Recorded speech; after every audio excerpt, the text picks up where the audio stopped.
Bienvenue sur le podcast Les apprentis lecteurs Le Trône de Fer, le podcast lecture relecture du Trône de Fer ou The Song of Ice and Fire sans spoiler. Aujourd'hui, on se retrouve pour le c'est le chapitre 20, soit le cinquième chapitre de Tyrion. Avant de commencer, euh, est-ce que tu savais, Guillaume, est-ce que tu savais qu'il nous restait un chapitre avant de terminer la première partie de ce tome 2? Il a été découpé en 3 tomes. Forcément, hein, fallait plus de thunes. Mais c'est marrant parce qu'il compte moins de chapitres que le tome 1. Mais par contre, découpé en plus de tomes, donc j'espère que Pygmalion s'en est mis plein les poches.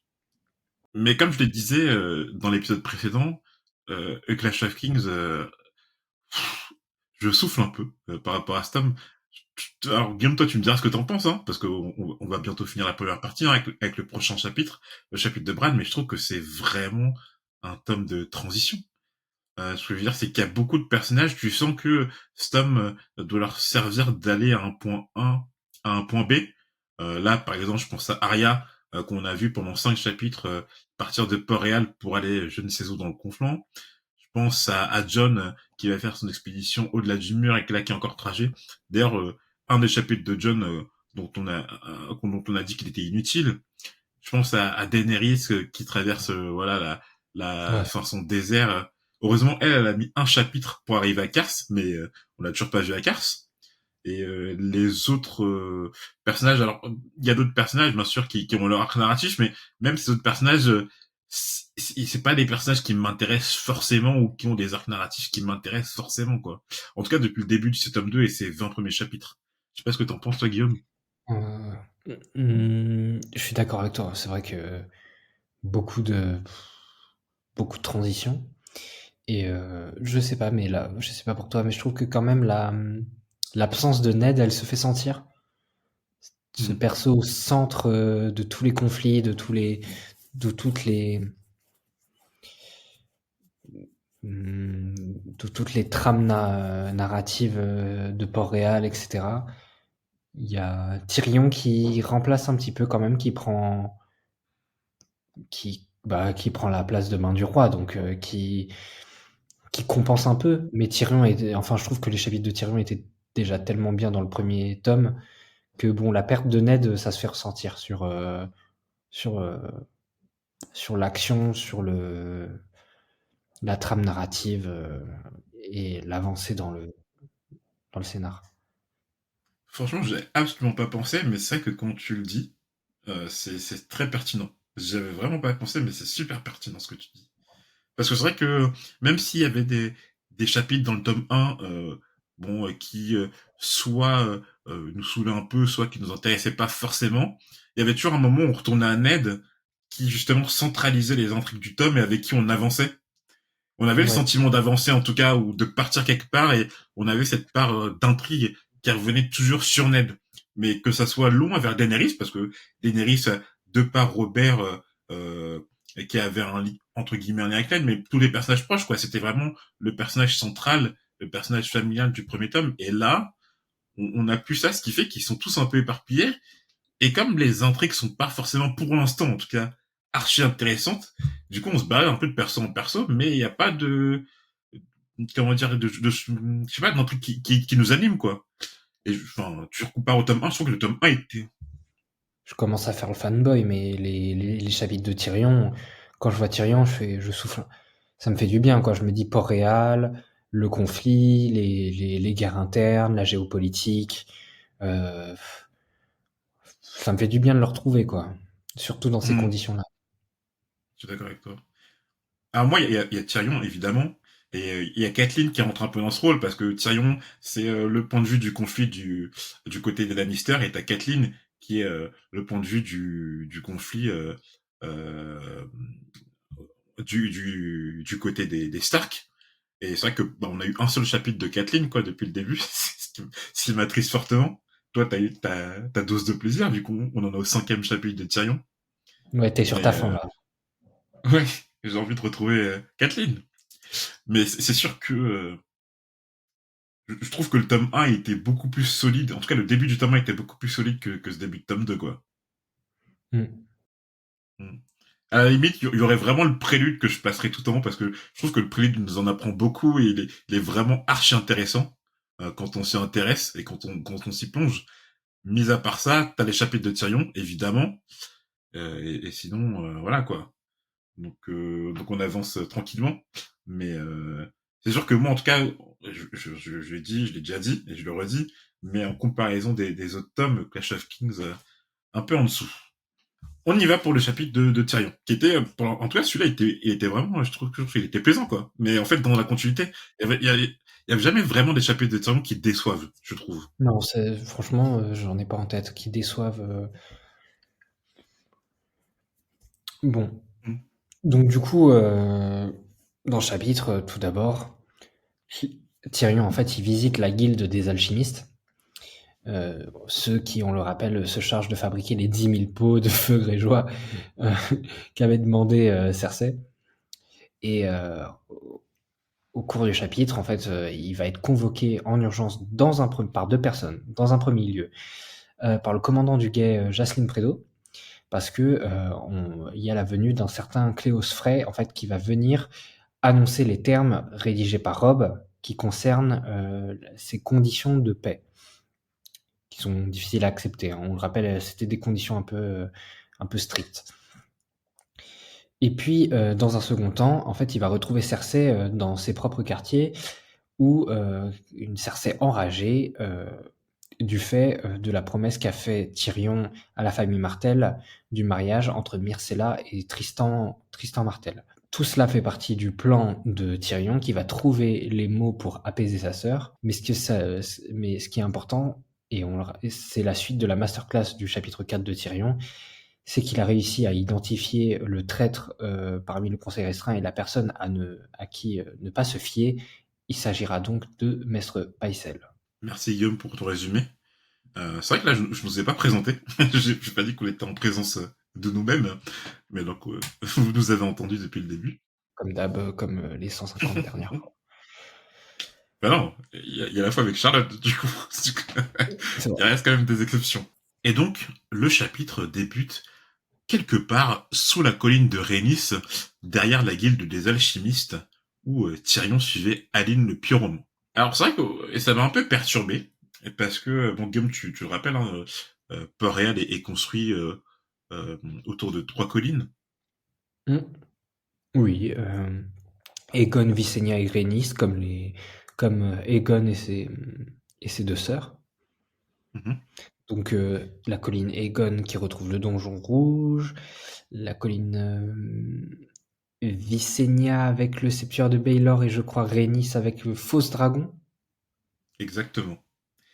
Et donc on a la carte de Port-Réal hein, en fin de tome 2. Et quand tu regardes la carte de Port-Réal, en fait, la guilde des alchimistes, elle se trouve au niveau de la colline de Visenya. Et sauf que là, en Et début de ben, chapitre, on c'est nous ouf dit... que tu me dises ça. J'ai pas regardé la carte, mais je me suis dit, la guilde d'alchimistes, vu que c'est un peu une guilde de fourbes, je l'aurais vu sur la colline Visenya, parce Ah que ouais. Visenya, c'est un peu la fourbe des deux sœurs là. Ah, ça, Je me suis dit ça. c'est par ta connaissance de House of the Dragon. Ouais, mais je trouvais que ça Mm, faisait un peu plus sens. mm, Et de House of de Dragon et les quelques vidéos de Maître Thibaut que j'ai pu regarder. mm. Et tandis que ouais, la colline sous la colline de Rhaenys, là où on se trouve actuellement, il y avait Fausse Dragon. Donc moi je me suis dit, mais pourquoi Tyrion il dit qu'il se trouve quelque part sous la colline de Rhaenys alors que la guilde des alchimistes se trouve au niveau de la colline de Visenya. Et en fait, je crois qu'on comprend avec ce chapitre que l'hôtel ou en tout cas comment dire je sais pas le tu sais quand t'as une entreprise, enfin l'entreprise principale c'est Le le siège, voilà. le siège social. Voilà le siège social de la guilde des alchimistes se trouve au niveau de la colline de Visenya, mais qu'en vérité là où ils stockent, enfin ce qu'on verra dans le chapitre, hein, là où ils stockent le feu grégeois, c'est au niveau de la colline de Rhaenys. D'accord. Et d'ailleurs c'est indiqué dans le chapitre que en fait Tyrion il sort au niveau de la colline de Visenya, donc il sort je pense au niveau de leur siège social. Voilà voilà. Et donc, il est accompagné d'un certain Aline le Pyromant. Alors, ce Aline le Pyromant, il apparaît dans les appendices de Clash of Kings, étant décrit comme une sagesse de la guilde des alchimistes. Et donc, les sagesses, c'est un peu lié dans ce chapitre, mais c'est un peu, voilà, les chefs de cette guilde, quoi. Aline le Pyromant était aussi apparu dans le dernier chapitre de Tyrion, comme faisant partie des suivants de la reine-mère Cersei Lannister. Et donc on n'oublie pas, mais comme tu l'as dit Guillaume dans ton résumé, que pour la défense de la ville, Cersei avait commandé 10 000 pots de feu grégeois à la guilde des alchimistes. C'était exactement de ces pots dont il était question dans ce chapitre. En effet, Tyrion était venu pour les examiner, et ils étaient, nous décrit Tyrion, ronds, rougeâtres et de taille d'un grapefruit, idéal pour tenir dans la main d'un homme normal. Ils étaient de nature granuleuse, car lisse, ils risqueraient de glisser des doigts. Le feu y était à l'intérieur de couleur verte et de nature mousseuse, due au froid auquel ils étaient exposés pendant leur conservation, mais en s'échauffant, nous apprend Aline, la substance devenait de plus en plus liquide. La substance, car c'était le nom que donnaient les alchimistes au feu grégeois. Et je suis mort parce que ce chapitre, tu sais, ça a vraiment l'air de toxico ces gars-là. Ça a vraiment, tu sais, tu sens que c'est des vrais pyromans, c'est des vrais malades mentaux. T'as l'impression que, enfin, je sais, la façon dont il parle du feu grégeois, c'est genre, enfin, tu vois, il y a quelque chose, il y a une maladie mentale derrière un peu. Ouais, ouais. Encore une fois, j'essaie de penser à des persos un peu omnibulés par le feu, là. Bah, par exemple, dans la nouvelle de Dunk. Alors non, c'était pas Ouais. dans la nouvelle de Dunk, c'était lors du récit de Genre Mormon à John. On avait appris que, je crois que c'était Arion Flamboyant. On l'avait appelé comme ça, du coup, parce que il s'était tué parce qu'il s'était enfilé des bouteilles de feu grégeois ou quelque chose comme ça. Ah oui, mais c'est oui, oui, le flamboyant, mais on le retrouve dans la nouvelle Hmm. de Dunk, là, il est insupportable. Mais je crois Il pas qu'à ce moment-là, il était encore appelé Arion Flamboyant, tu vois. Ouais, Parce que c'est après qu'il est mort de cette manière. oui, oui. Il va se prendre pour un dragon. Voilà, exactement. On sait qu'il allait se réincarner en dragon, un truc comme ça. C'est ouf. Non, mais c'est parce que t'as quand même, je sais pas, moi, je dis une maladie mentale, mais t'as quand même ce truc où t'as l'impression qu'ils sont accros à la substance, mais c'est même pas qu'ils se, comment dire, qu'ils l'ingurgitent, mais. Il y a un méchant dans Batman aussi, il est complètement omnibulé par le feu. Il, Hmm. genre, il ne jure que par le feu et il veut tout cramer. Mais je me Hmm. souviens plus de son nom. Mais en tout cas, ouais, la façon dont il l'appelle même pas le feu grégeois, il l'appelle la substance. Enfin, il y a vraiment un truc, tu sens qu'il y a un côté toxique derrière. Non, mais ça fait un peu Gollum et son précieux, ouais. Voilà, exactement. Exactement. Il y a une certaine comparaison à tenir là. La substance. On apprend d'ailleurs que jadis, les alchimistes constituaient une puissante faction et que de nombreuses connaissances étaient portées par leurs membres, mais que, depuis quelques siècles, les maîtres de la citadelle les supplantaient à peu près dans tous les domaines. Maintenant, leur ordre ne compte plus que quelques membres, certes, mais ils possédaient toujours le secret de la fabrication du feu grégeois. Bon, on dit que les alchimistes, ils ont deux secrets, hein. La fabrication du feu grégeois et la pierre philosophale. Visiblement, la pierre philosophale ne fait pas partie de l'univers du trône de fer. Hmm. Mais est-ce que du coup, tu penses que les maîtres de la citadelle ne savent pas fabriquer le feu grégeois?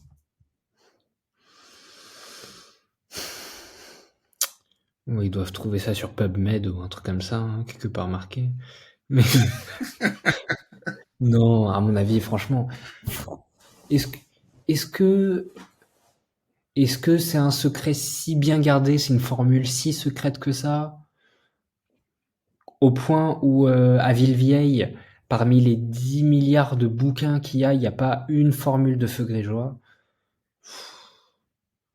Ah, c'est dur à dire, hein, mais pour moi, la logique voudrait que quand même les maîtres de Villevieille aient au moins quelque part une trace écrite de comment faire du feu grégeois, et que c'est des savants. Hmm. Non, Mais après, on n'est pas à ça paraît l'abri. logique hein, que. Ouais, ça paraît logique. Après, on n'est pas à Mmh. l'abri, tu sais, d'un savoir obscur. Tu sais, il y a la suspension consentie d'incrédulité, où tu peux te dire que éventuellement, la guilde des alchimistes, ils ont un secret bien gardé, comme la formule du Coca-Cola, quoi.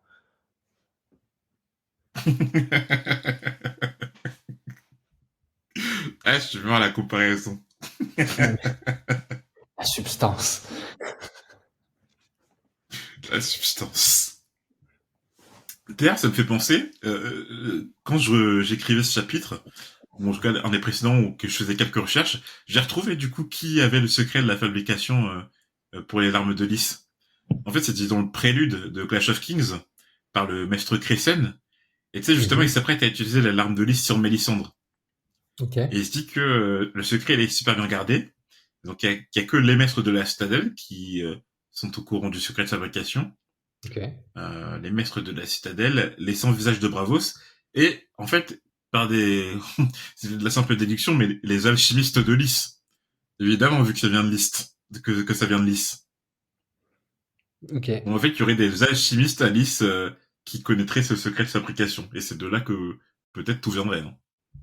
D'accord. Ok. Voilà. Par la même occasion, Aline nous révèle que le feu grégeois a l'art de brûler toutes les matières jusqu'à son propre épuisement. Il pouvait même brûler 1 heure durant. Et Tyrion se remémore alors Tauros de Myre et son épée en flammes qu'il avait dégainée durant le dernier tournoi de la main, et plus anciennement lors du siège de Pike qui suivit la rébellion de Greyjoy. Et donc là, en fait, en filigrane, ce que dit Tyrion, c'est que il croit pas que Tauros de Myre dégaine une vraie épée en flammes, mais qu'en fait, il utilise du feu grégeois quoi sur ses épées. Et donc Guillaume, toi, t'es plus partisan de quelle théorie? Est-ce que tu penses que Tauros de Myre est un vrai servant de R'hllor et que R'hllor lui donne une épée en flamme, ou qu'il utilise du feu grégeois, comment dire, une explication un Je peu suis plus biaisé. scientifique? Je suis très biaisé, tu le sais bien, avec la série. Hmm, Tu sais, je te l'avais déjà dit, que la religion de Chlore, c'était vraiment le truc en mode, tu sais, tu signes direct, tu sais, ils te sortent des trucs, tu te dis, ok, d'accord, tu signes direct, il y a des miracles de fou. ouais. Et puis bon, moi, Donc ouais, ouais, t'as déjà vu la série, donc tu répondrais pas forcément à cette question. ouais, et T'en as que sachant pour que, sachant ouais. que, alors, pour le coup, je ne sais pas, mais dans la série, le feu grégeois a une identité visuelle bien particulière, euh, Hmm, de par sa couleur verte. Je ne sais pas si c'est le cas dans les livres. hmm, c'est vrai. Après, on peut se dire que bon, R'hllor, ça a l'air de marcher avec Mélisandre. Hein. On a Ouais, vu bah avec oui, le oui. prélude. Mais Je pense après, pas que je pense pas après, que tu les sais flammes cette ça lui pose un histoire. réel problème. Elle l'a fait le coup de l'épée enflammée avec Azor Ahai, même si tu sens que c'est du gros mytho, quoi, que c'est qu'il y a quelque chose qui va pas, quoi.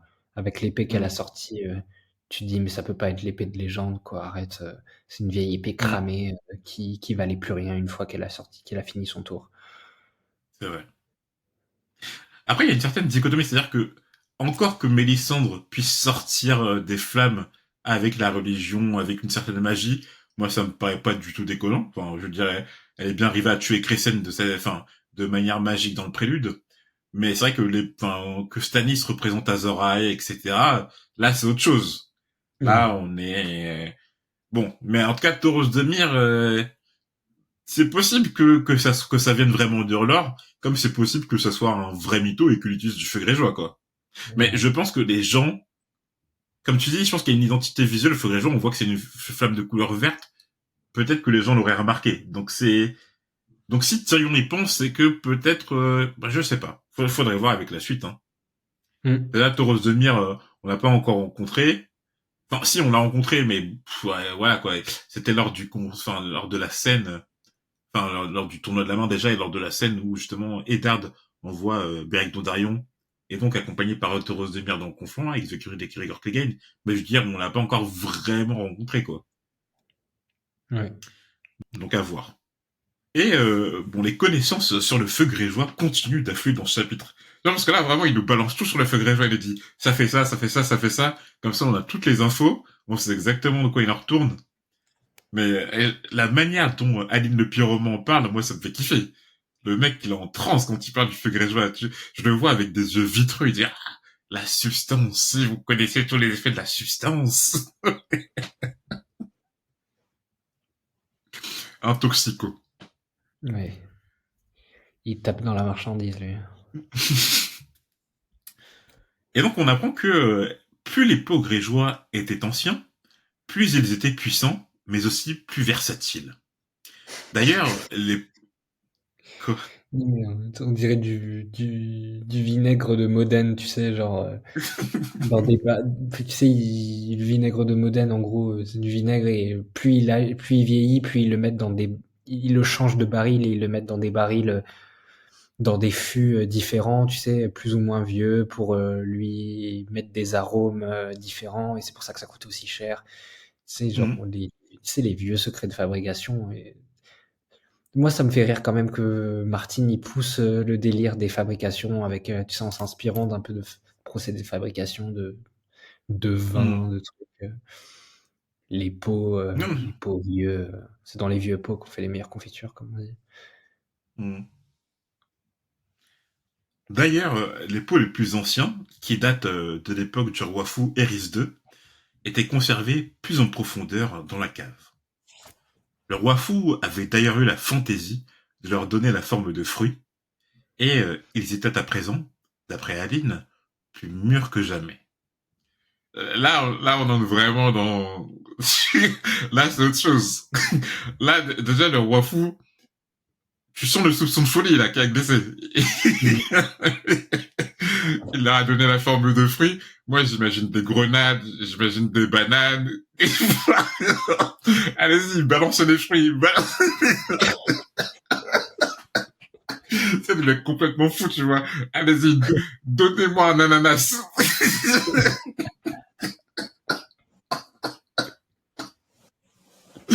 Vraiment, j'imagine, tu sais, les fruits du démon, quoi. Ouais. Oh mon Dieu. Ça me fume. Et en parlant de ces fruits de feu grégeois, beaucoup avaient été perdus durant le sac de Port-Réal, ce même événement où de nombreuses sagesses de la guilde des alchimistes furent tuées. Et de ce fait, le restant des membres de la guilde des alchimistes étaient trop peu nombreux et trop peu expérimentés pour détruire ces fruits, qui sont bien dangereux à présent, d'où leur stockage dans les étages inférieurs.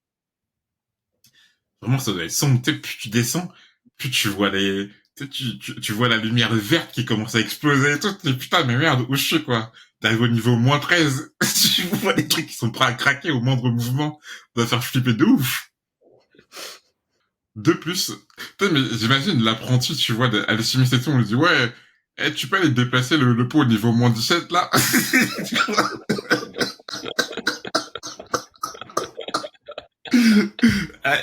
Allez, pour la formation, tu vas me chercher la banane au niveau -23. Fais bien attention, hein, parce que ça fait depuis 23 ans qu'elle existe. Je suis pas sûr en ça. Hein. De plus, on avait perdu la localisation de beaucoup de ces fruits de feu grégeois, et ce n'est que l'année dernière qu'on en a découvert 200 dans les souterrains du septuaire de Baylor. Personne ne savait comment ils étaient arrivés là, et les alchimistes au courant de ceci furent sûrement tués au cours du sac de Port-Réal. Aussi, les alchimistes actuels procédèrent alors à leur déménagement aux côtés de ceux qui étaient déjà entretenus dans les niveaux inférieurs. Et putain, tu découvres 200 fruits de feu grégeois sous le sceptre de Baylor, tu dois avoir chaud, hein. Non, mais Mm. le grand septon, je comprends pourquoi il était vénère, hein. Mm. Parce que ça doit faire flipper de ouf. Ouais. Tu sais, ça me rappelle des trucs. La- Apparemment, à la fac de Reims, tu sais, Reims, c'est une ville du Grand Est, donc qui a été bombardée beaucoup par les Allemands, etc., pendant la Seconde Guerre mondiale. Et à Skip, quand ils ont construit, enfin, genre, ils faisaient des travaux à la fac de Reims, et genre, ils étaient en train de creuser et tout. Et à un moment, ils font évacuer toute la bibliothèque et tout, parce qu'il y avait, tu sais, il y avait une ogive une ogive de la Oh, Seconde Guerre mondiale qui était sous la BU. hmm, hmm. Et genre les étudiants pendant des années, ils ont révisé tranquillou à la BU sans savoir qu'il y avait une putain de bombe qui était encore enclenchée, qui était en dessous de... Ah, je te jure, franchement, t'as des réactions comme ça fait tellement flipper. Tu te dis Tu te sens pas putain de serein, merde. hein. Ouais. Putain, moi franchement, Euh, je me serais chié dessus, je m'aurais dit, mais putain, mais peu importe où je vais, si ça se trouve, tu sais pas quoi, t'as un truc, t'as une mine juste en hmm. dessous de toi, tu sais pas quoi.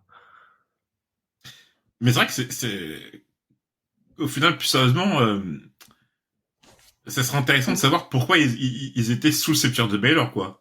Pourquoi on les a stockés à cet endroit-là.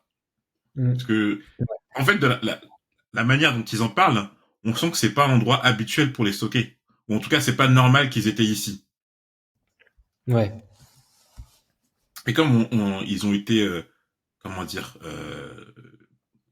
fabriqués à l'époque d'Eris le Fou, on se doute que c'est à un moment donné, avant, pendant ou après le sac de Port-Réal, que quelqu'un a dû les stocker ici, quoi. Mais là c'est un mystère. Donc toi, t'en penses quoi, Guillaume, par rapport à ça? Bon, on sait que probablement Eris était vraiment complètement cinglé. C'est pas impossible que dans un élan de paranoïa, il ait voulu faire sauter un truc ou stocker du feu grégeois, etc. Mais je peux pas t'en dire plus. Hmm. Ok. 7840. 7840. C'est le nombre de pots de feu grégeois que la guilde des alchimistes a actuellement en sa possession. Il se rapprochait du chiffre des 10 000 qu'ils avaient promis à la reine Cersei. Tyrion savait que la fabrication de ces feux nécessitait du temps, de la patience et de la maîtrise. Aussi en fut-il assez surpris. Aline rassure alors la main du roi en lui expliquant que le processus est bien maîtrisé et que les pots sont en sécurité. Ils allaient avoir 10 000 pots de feu grégeois et ceux-ci seraient tous de qualité. Et ouais, et même Tyrion, tu vois, enfin les 10 000 au départ, ils disaient oui, ça va être, ils disent 10 000, mais au final ça va être 200, 300. Mais c'est là qu'il se prend vraiment compte que putain, il y a vraiment 10 000 pots de feu grégeois à Port-Réal, quoi. Là, bah non, mais on blague plus. Mais tu vois. Il se rend compte que vraiment c'est un truc premier degré, quoi. Hmm. Je pense que jusqu'à là, il réalisait pas, mais là, il se dit, attends, mais Ah, ils sont 10 000 sérieux. pots de feu grégeois, quoi. Ils sont Ils sont vraiment sérieux dans sérieux. leur délire. Mais surprise, Tyrion demande à Aline le pyromant, non pas des pots de feu grégeois, mais des pots de grès, vides. Quelques milliers. L'alchimiste paraît assez surpris et le questionne sur cette demande assez singulière, mais Tyrion préfère garder le secret sur celle-ci. On apprend un peu plus tard dans le chapitre que Tyrion souhaite les utiliser pour entraîner ses hommes à manipuler le feu grégeois. Donc, un homme précautionneux. Mais Hmm. comme on vient de le dire, hein, je pense qu'il se rend compte vraiment de la dangerosité de ces armes et se dit non mais on peut pas les confier à n'importe qui en fait. Il faut vraiment de l'entraînement, de la maîtrise pour pouvoir les utiliser en pratique. Hmm. Aline raccompagne ensuite Tyrion à la sortie, lui expliquant que c'était un honneur et un plaisir pour la guilde des alchimistes de recevoir une main du roi. Cela faisait bien longtemps. En effet, cela n'était pas arrivé depuis lors de Rossard, une main du roi d'Eris II, le roi fou, qui appartenait d'ailleurs à cet ordre des alchimistes. Le feu roi Eris II portait une attention toute particulière à leurs travaux, d'après Aline. Et alors, c'est la première fois qu'on entend parler de ce lord de Rossard.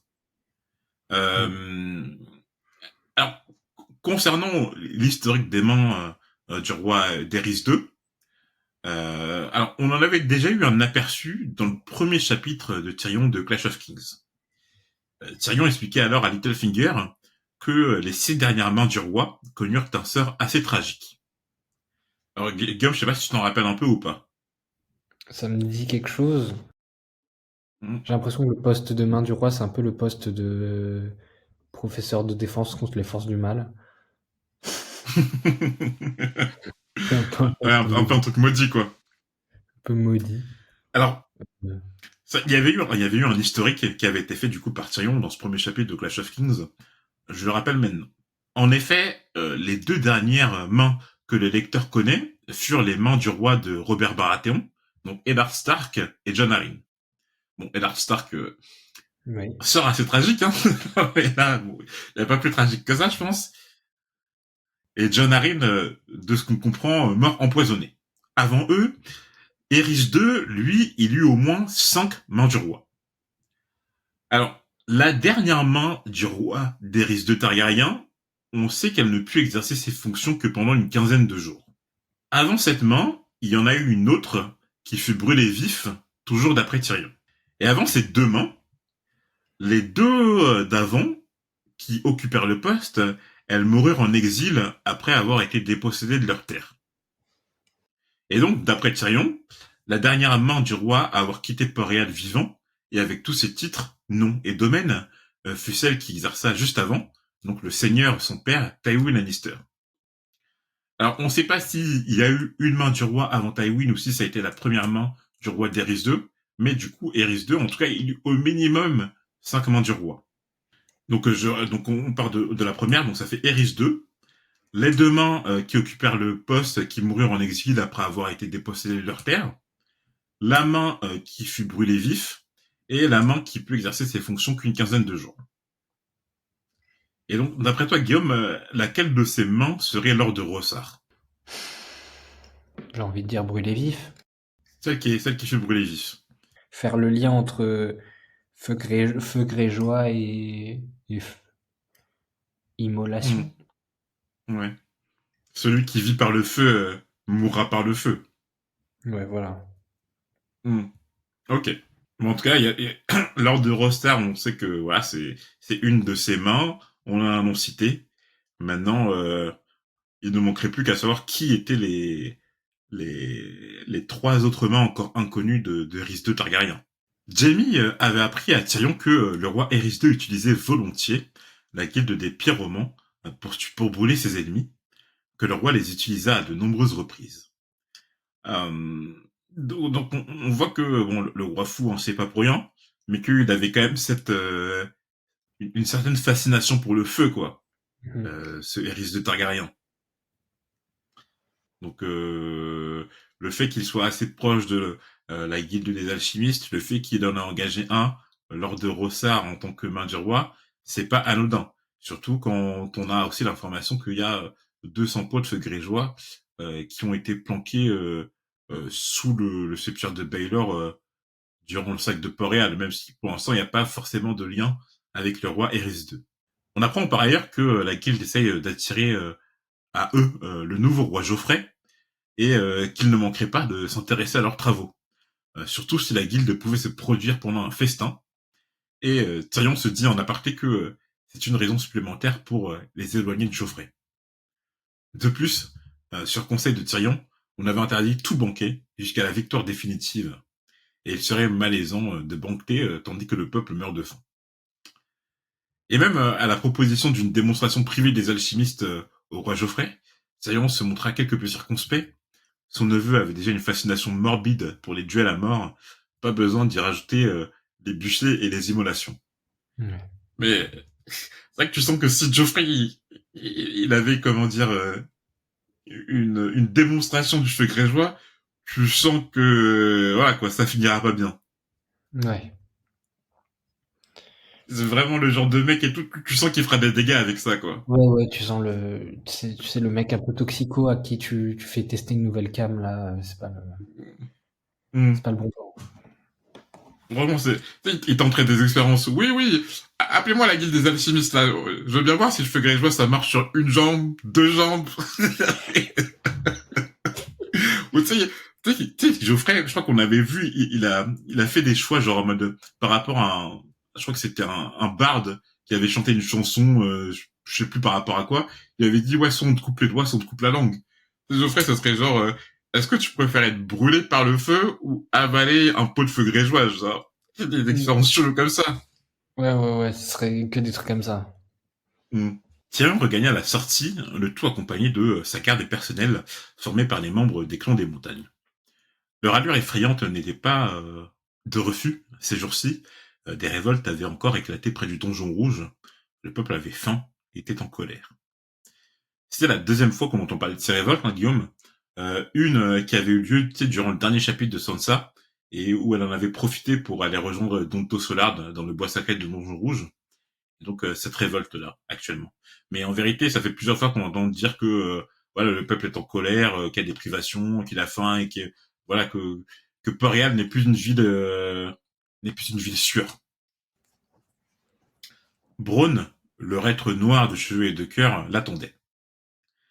Braun lui apprit que Jacine Prédo, le nouveau commandant des Manteaux d'Or, le réclamait d'urgence tandis que Cersei le convoquait. Seule Cersei se permettrait d'utiliser ce terme. Dans la citadelle de Mégor. Tyrion choisit d'aller voir le capitaine des Manteaux d'Or en premier, car plus Cersei attendait, plus elle enrageait, et plus la rage la rendait idiote. Jacqueline Prédo, qu'on surnommait Main de Fer, attendait la main du roi devant une poterne. Il était accompagné d'un invité des plus importants, Cléos Frey. Alors, pour rappel, Cléos Frey, c'est le messager de l'offre de paix qu'avait envoyé Robb lors du dernier chapitre de Catelyn. Pour le contexte, parce que bon, dans le chapitre, Cléos et Tyrion se nomment cousins, Cléos Frey, c'est le fils d'Aemon Frey et de Jaina Lannister. Alors, je vais pas rentrer dans les détails de l'arbre généalogique des Frey, mais il faut juste savoir que Aemon Frey, c'est le deuxième fils de Lord Walder Frey, le sire des jumeaux. Donc, Cléos Frey possède une place assez importante dans la hiérarchie, même s'il passe après, évidemment, le premier fils de Lord Walder Frey, Lord Wyman Frey, tous ses enfants et ses petits-enfants. Et donc, Aemon Frey est marié à Jaina Lannister, la sœur unique de Tywin, d'après les appendices qu'on a, pour l'instant, pas vu dans la saga. On savait déjà que Cléos Frey il avait été capturé, car après la bataille du Bois Murmure, Theon Greyjoy se vantait même que deux des fils de la sœur de Tywin avaient été capturés. Et donc, d'après les appendices, effectivement, Jaina Lannister a deux fils, Cléos Frey et Tyrion Frey. Catelyn, dans son dernier chapitre, ne trouvait à Cléos Frey rien de Lannister, leurs caractéristiques étant la blondeur et les prunelles vertes, et Cléos Frey avait beaucoup plus hérité des Frey. D'ailleurs, je crois qu'il s'est dit dans le chapitre qui relève sa chevelure brune, ou sa chevelure grise, quelque chose comme ça. Concernant l'offre de paix de Robb, bon, les conditions qu'il avait posées, moi je l'avais dit dans le chapitre de Catelyn, c'était une vaste blague. Hein. Déjà, la reine Cersei, elle devrait relâcher les sœurs, donc on rampont les fiançailles de Sansa et Joffrey. Et pour le rappeler, bon, Cersei, elle a pour l'instant dit à personne que Arya s'était enfuie. Enfin, elle a dit à Tyrion, mais ni Tywin ni Robb ne sont au courant que Cersei ne possède plus Arya. Et Cersei devait aussi rendre, d'après les conditions de Robb, les restes de Ned afin qu'il puisse reposer dans les cryptes de Winterfell, de même que tous les gens de la maisonnée morts à Port-Réal. En dernier lieu, Glace, l'épieu en acier valérien de la famille Stark, devait leur être restitué. C'est vrai que pour l'instant, on n'a aucune idée de ce qui arrivait à Glace après la décapitation de Ned. En contrepartie, Robb il leur rendrait les cousins de Cersei, donc Cléos Frey et son jeune frère Tyrion Frey, ainsi que Willem Lannister, qui est le fils de Kevan Lannister, donc le premier frère de Tywin Lannister. Et bon, on avait déjà rencontré Kevan Lannister dans les ultimes chapitres de Tyrion de AGOT. C'est celui qui accompagnait Tywin au conseil de guerre. Et d'ailleurs, Lancel Lannister, un des écuyers du feu roi Robert, rencontré au cours du premier tome, est son fils. Donc, Willem Lannister, que Robb voudrait relâcher, est le petit frère de Lancel Lannister.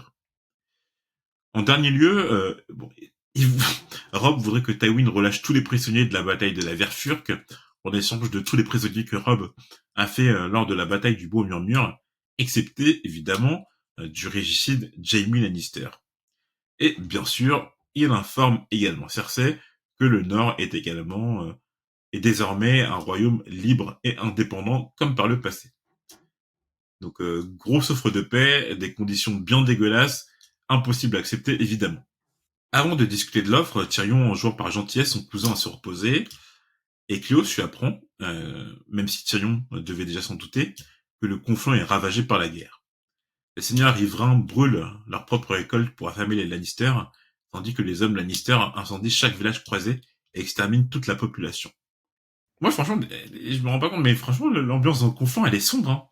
C'est clairement, tu te dis, putain, si t'es pas protégé par une forteresse... Non, non, non, c'est un enfer. C'est l'enfer sur Terre, hein, le conflit en ce moment. Hmm. Concernant l'offre, Tyrion n'allait évidemment pas accepter les termes posés par Robb et renverrait Cléos avec ses propres conditions, après en avoir discuté avec la reine. Et ces échanges étaient même une aubaine pour Tsayon, car il utiliserait ce temps perdu, parce que jamais ni lui ni Robb n'accepteraient une offre de paix, pour laisser Sir Stafford Lannister entraîner et lever sa nouvelle armée. Alors Stafford Lannister, bon lui il était déjà évoqué la première fois dans le premier chapitre de Catelyn de Asaoka, où Brynden Tully apprenait justement à sa nièce Catelyn que Stafford était en train de lever une armée. Et d'après Brynden, il n'était pas très futé, ce Stafford Lannister. Cependant, il aurait un fils, Daven Lannister, qui serait vraiment redoutable. Bon, Stafford Lannister, il apparaît aussi dans les appendices de la GOT Ahsoka comme étant le frère de Lady Joanna, l'épouse décédée de Tywin Lannister, morte en accouchant de Tyrion. Tyrion, se rendant au Donjon Rouge, assista à un spectacle des plus divertissants. Un frère mendiant criait aux passants « Corruption !» que la comète rouge représentait le fouet du père, et tout cela à cause des incestes commis dans le Donjon Rouge et de leurs fruits siégeant sur le trône, tout cela conseillé par le son du pipeau d'un petit singe démoniaque. Et ça fait trop rire. Bon, du coup, évidemment, on comprend que c'est l'inceste de Cersei et de Jaime qui a engendré Geoffrey et donc conseillé par Tyrion. Mais donc la lettre de Stannis, là, elle a fait le tour du royaume et même le petit peuple est au courant de ces accusations qui sont fondées et véridiques. C'est la première fois qu'on se rend compte que l'information a bien circulé et que il y a une partie du peuple quand même qui y croit, quoi. T'as pas besoin de preuves. Tu diffuses une fausse, enfin là c'est une vraie info, mais tu diffuses une info sans preuve, sans rien. L'idée, enfin rien que l'idée, ça suffit pour convaincre en fait. Hein. T'as pas besoin de beaucoup de choses. Une info et Mm. c'est tout.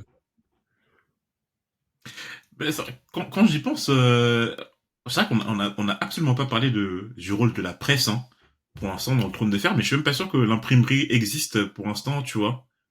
Je crois qu'ils sont encore au stylo et au papier, quoi. Donc c'est vrai qu'il n'y a pas forcément de diffusion de journaux, ou trucs comme ça, de tracts. Tu vois ce que je veux dire? Je veux Ouais. dire, la presse n'a pas un rôle dans l'univers du Trône de Fer. Non. En même temps, je suis pas sûr qu'elle serait très indépendante. Hein. Ouais. Non, t'as pas de Gazette du sorcier, un truc comme ça. Ouais.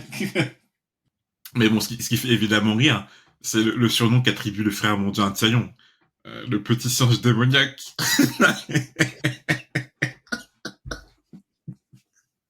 Pardon, mais le surnom me fait archi rire. J'ai envie de renommer à chaque fois Tyrion, maintenant que Tyrion apparaît, j'ai envie de les surnommer le petit singe démoniaque déclare alors.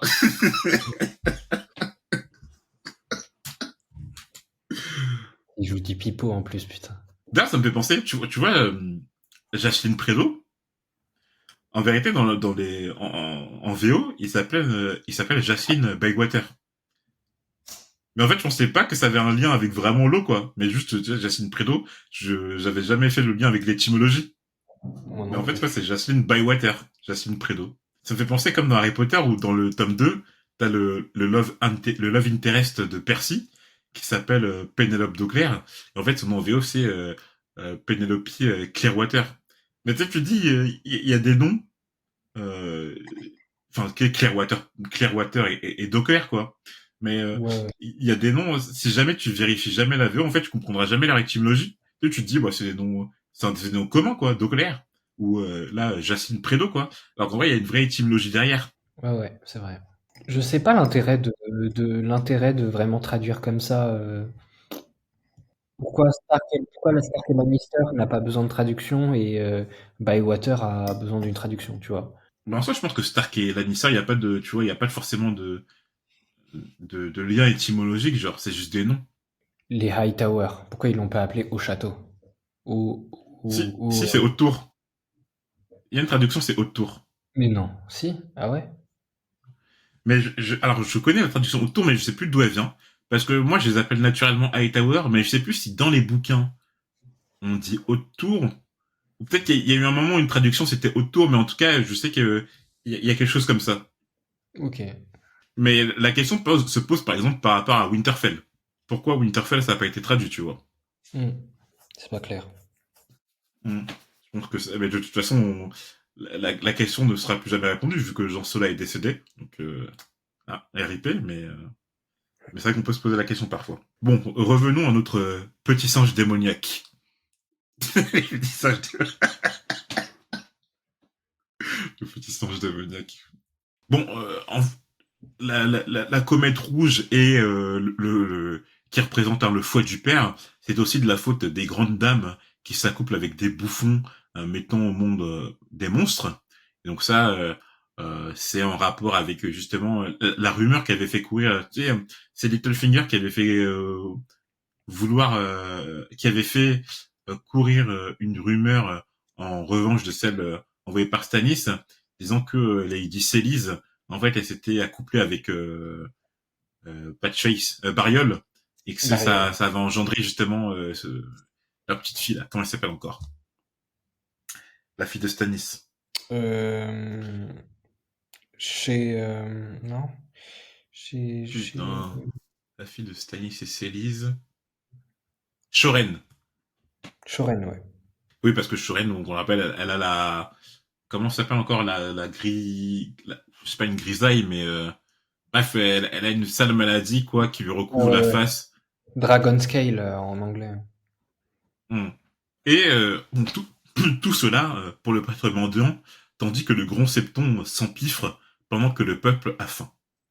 Donc on a une notion que le grand septon, bon, il a l'air pas très droit sur ses principes en tout cas, et que on dit pas qu'il est corrompu, mais en tout cas tu sens que voilà quoi, c'est un peu comme Gérard Larcher, genre un président du Sénat, un grand septon qui est à l'aise dans son poste quoi.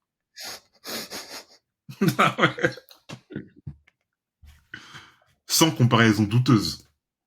Non, non. Heureusement, ce frère mendiant semblait avoir plus de détracteurs que de fidèles, au grand soulagement de Tyrion. Donc c'est un peu en réponse à ce que tu disais, Guillaume, hein, c'est que malgré le fait que justement on diffuse ces informations, bon, le peuple est pas complètement, tu vois, en accord avec celle-ci, et pour l'instant, euh, alors les nie pas frontalement, mais tu vois, ils sont pas non plus dans une revendication de disant il faut les virer, c'est la vérité, ce qui est en train de, ce qui est en train de dire, etc. Tu vois.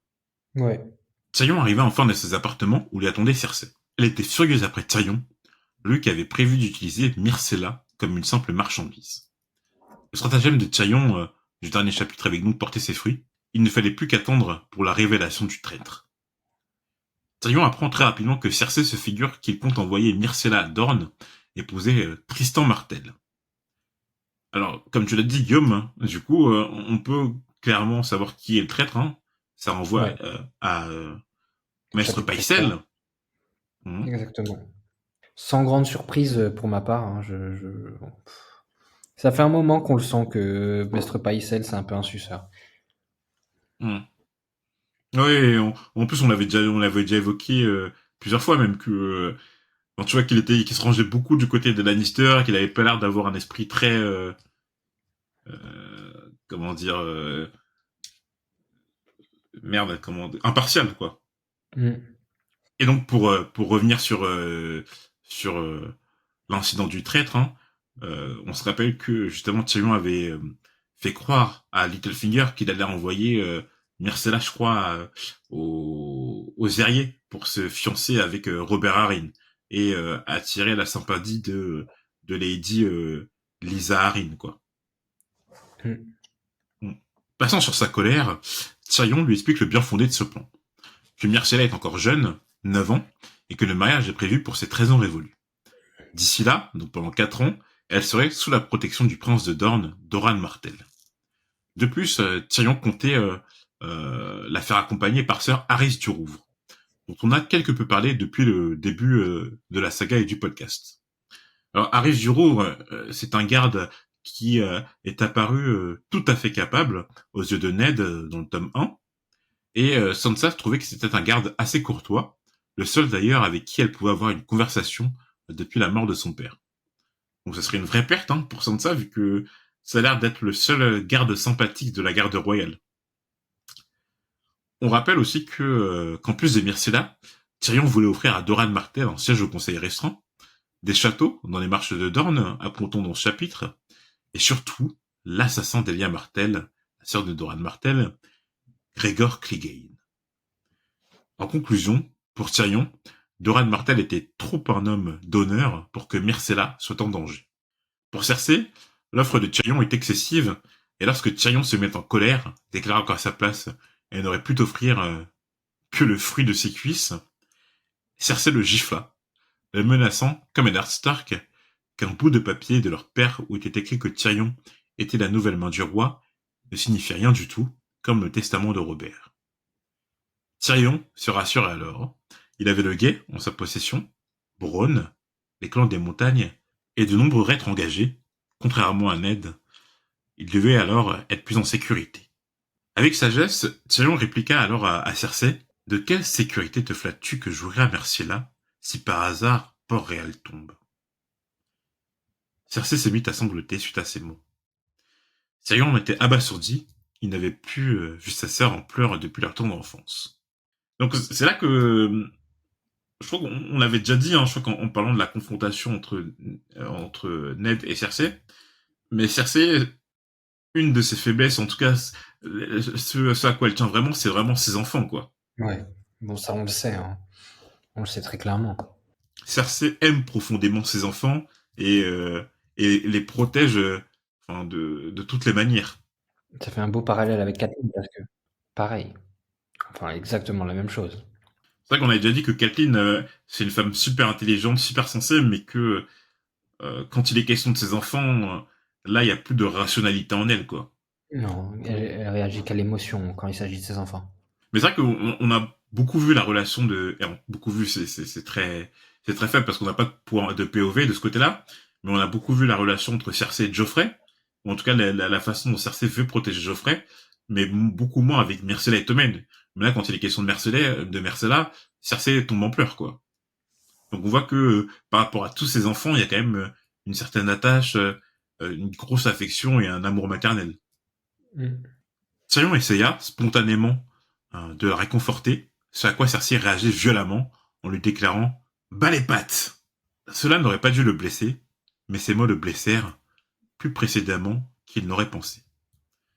Donc toi, t'en penses quoi, Guillaume, par rapport à cette phrase? Hmm, tu sens que Tyrion, quand même, quelque part, au fond de lui, il regrette une chose qu'il aura jamais eue, c'est une belle relation avec sa sœur, une famille unie. En fait, peut-être à l'exception de Jaime, avec qui il arrive à connecter un peu, c'est, il regrettera toujours enfin, il ne se sent pas à sa place parmi les Lannister, c'est très clair, hein. Mmh. Et le fait qu'il Ouais. soit rejeté par sa sœur,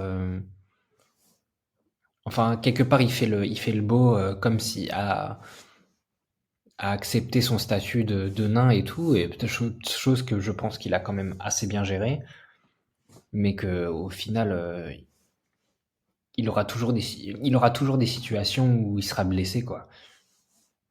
Mmh. Mais je rejoins ce que tu dis, c'est-à-dire que je pense que il se pensait habitué en fait aux brimades de Cersei, à ses gestes, à ses colères, à ses insultes, mais qu'il a toujours quelque part espoir d'avoir une certaine relation avec elle, d'avoir une certaine proximité. Et, euh, et je trouve que c'est assez violent. Je pense que c'est valable pour Tywin aussi. Et c'est quand même assez violent ce que lui dit Cersei, c'est-à-dire bas les pattes. C'est-à-dire, elle le traite tel un animal, quoi. C'est-à-dire, bas les pattes, ça renvoie un peu justement à la description du frère mendiant, petit singe démoniaque. Et quand Tyrion a entendu cette métaphore de lui, il en a même rigolé quand c'était le frère mendiant.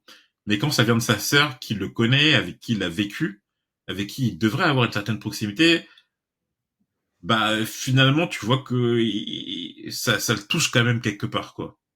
Bah oui, bien sûr. Il doit se dire malgré tout ce que j'ai fait, malgré que j'essaye de te protéger, malgré que j'essaye de te réconforter, ben, tu me traites même pas, enfin, tu vois, c'est même pas rien, c'est tu me traites comme un animal, même pas comme ton frère, même pas comme un homme, comme un animal, quoi. C'est terrible.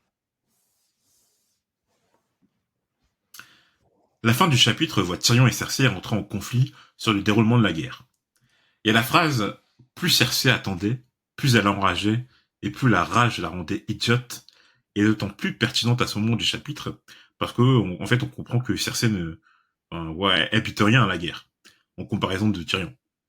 Et d'ailleurs, Cersei commence ses plaintes en disant c'est comme cet homme que j'aurais dû naître, je n'aurais dès lors besoin d'aucun de vous, je n'aurais dès lors besoin d'aucun d'entre vous, rien de tout cela ne serait arrivé, je ne l'aurais jamais toléré. Et on comprend que pour Cersei, bon, c'est qu'une affaire de bite, de courage, de hardiesse, tout ce que tu veux, mais qu'elle a aucune finesse, aucune stratégie. Pour Cersei, Tyrion et son père Tywin ne font rien. Pire, ils se prélassent pendant que Jaime est prisonnier à Vuzeg et Port-Réal est en pro aux attaques. Et j'adore la phrase de Tyrion quand tu lui réponds il est d'autres moyens de gagner les guerres. T'en penses quoi toi, Guillaume? Je pense que Tyrion est infiniment plus stratège et plus réfléchi que Cersei. Et contrairement, Cersei peut être infiniment plus froide et vicieuse et être impitoyable, tu vois. Mais je pense que Cersei voit beaucoup les choses juste dans le sang, tu vois, il voit pas un peu une mauvaise idée de la metagame, un peu. Je sais pas, c'est un peu comme ça que je le Ouais, vois. ouais, Je sais pas trop comment le décrire, mais ouais. que Tyrion, voilà, prend plus de hauteur vis-à-vis des situations que Cersei qui est à fond dedans avec les émotions qui vont avec, quoi. Mhm. Ouais, ça me fait vraiment penser à l'expression quand, quand le sage monte la lune, le singe regarde le doigt, quoi. Mm. C'est-à-dire que SRC, elle voit pas au-dessus de juste la situation actuelle, elle comprend pas les les retombées des différentes actions de son père et des différentes actions de Tyrion, quoi. Et Ouais, c'est marrant parce que justement, Tyrion, il a compris direct ce que son père essayait de faire.